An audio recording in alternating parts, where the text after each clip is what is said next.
Hello, this is Mark Sabatella from Outside Shore Music.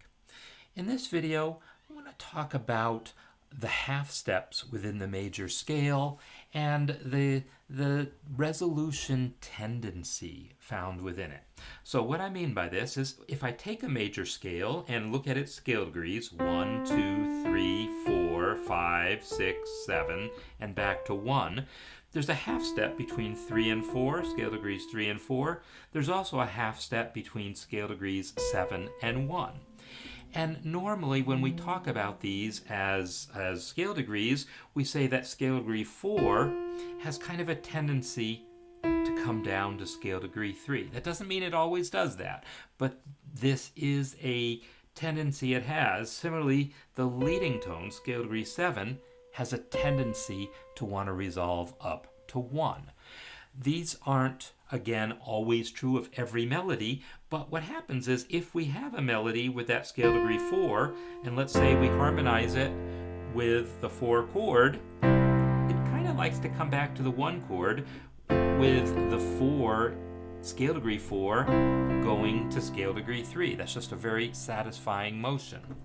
Or maybe scale degree 4 is harmonized with a 5 chord, and now it's the 7th, and it also wants to come back to scale degree 3.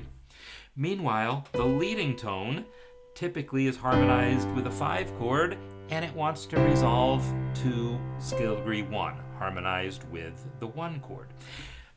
This idea that these particular notes have particular resolution tendencies and that they're all kind of captured within those 3 chords, the 1 chord, the 4 chord, and the 5 chord, these facts have meaning. We can build on these facts. We can learn to hear what's going on, hear harmonies where, hey, that 4 wants to go to 3, that 7 wants to go to 1.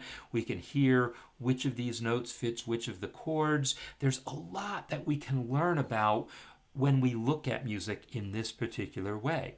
So if you're interested in getting a little deeper into this, I encourage you to check out the Aural Skills unit that we are running right now on my community site, where we are kind of going to be digging into how we can make use of that information to help us understand a little more about harmony, how to hear harmony, as well as how to hear melody, by really thinking about these facts of those notes in particular, how they fit those chords, and how we can use that. It's really a fascinating subject, and I hope you decide to come join us and check it out.